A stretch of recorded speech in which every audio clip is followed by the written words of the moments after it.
Okay, here's kind of a ski boat project. We don't know the history on this boat, but when it came in, had a lot of systems that were down on it. Still has a few problems, but they're very minor at this point.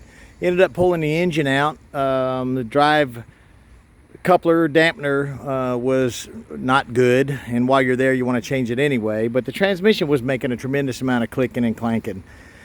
We took the transmission out and took the transmission apart and found nothing wrong with it except for potentially the wrong oil in it. And we were reading some forums and saw that the low idle was causing the clacking. But that is not the case, because when we started it again after we put it all back together, it still had a low idle and there was no more clacking. So we're gonna say somebody had the wrong oil in the transmission, and thank God there was no damage inside of the transmission. Now, I want to note that we did not charge the customer for tearing down the transmission and reassembling it because we didn't find anything. That's called honesty in mechanics. And you know, your average shop would charge you for a tear down of a transmission, probably get in your pocket for thousands of dollars, or sell you a new transmission. And initially we thought he might need a new transmission, but the truth is it didn't need anything. And this transmission is working perfectly fine. It's smooth, it's quiet, it's gotten a really good oil change. We changed the rear main seal on the engine. It was leaking oil, and we put a speedy sleeve on that. We gave it an oil change, some spark plugs, a fuel filter, drained the gas tank, a new ignition switch. What else, y'all? A used bilge blower that we had, some new bilge hose instead of a dryer hose. And what else, y'all? Is that about it? A new battery.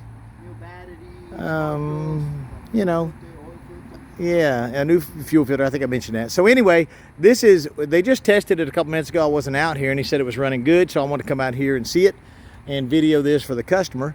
We've had great luck with these older Ford engines and these types of ski boats. They seem to be so resilient. They run and run and run. They're pretty damn easy to work on.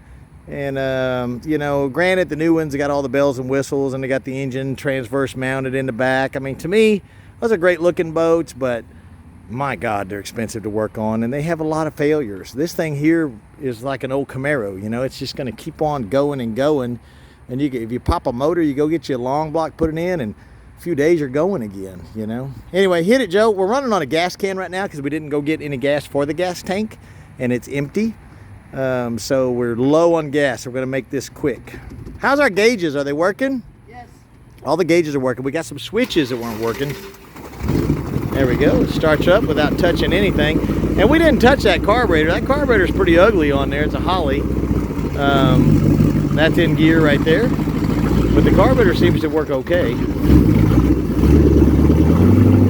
Maybe feather it a little bit.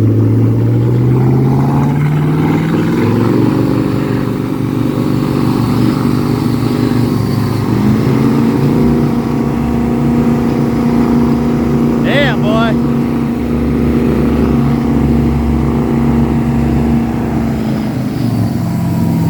Joseph, idle.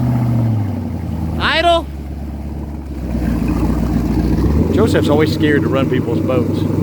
Is the throttle sticking a little bit? Push it with your hand. The wrong way, Joe.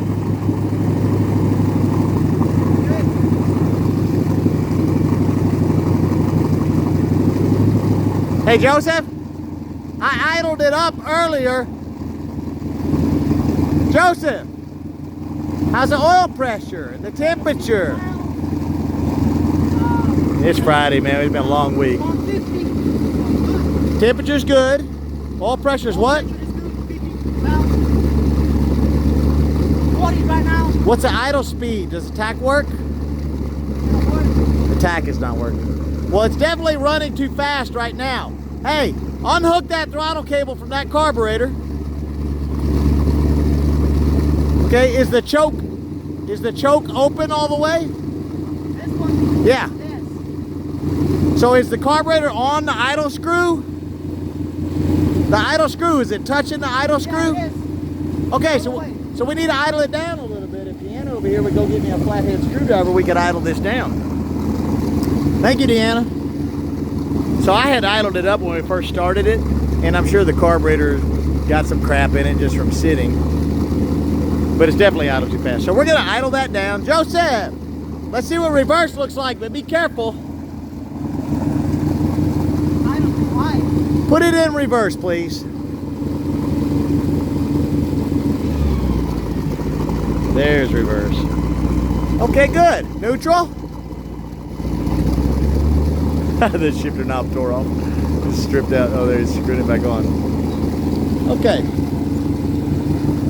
Here's your screwdriver. Hold on, I'm gonna pause this.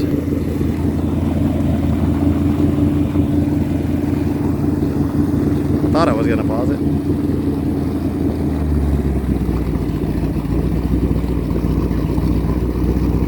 A little bit lower. That carburetor may be having a little bit of issues. Need to be run a little bit before it gets rebuilt. Joseph, push the throttle closed to make sure. Closed. Now idle it down some more. Man, he's like forgot what to do today.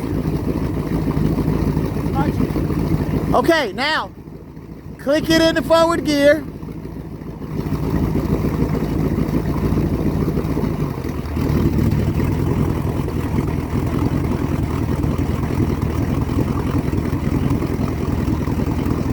That's not bad.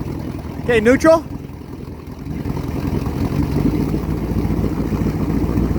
Idle it down a little bit more, please.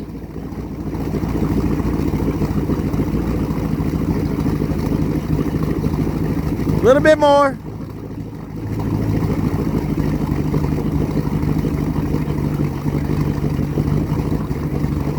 Might be the idle mixture is out, but put it in forward gear.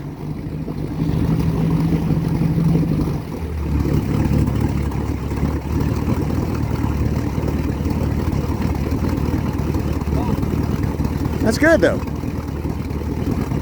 It's running good. Okay, let's shut it off. Let's start it up. There we go. That's awesome, isn't it? Running good, right, Dean? Good job, Jojo. What we're gonna do is we're gonna readjust the idle mixture on the carburetor just to verify it's okay. And customer's on his way from Galveston to pick it up. We still haven't figured his invoice, but we're going to be very generous. And God bless everybody. Thank you for watching.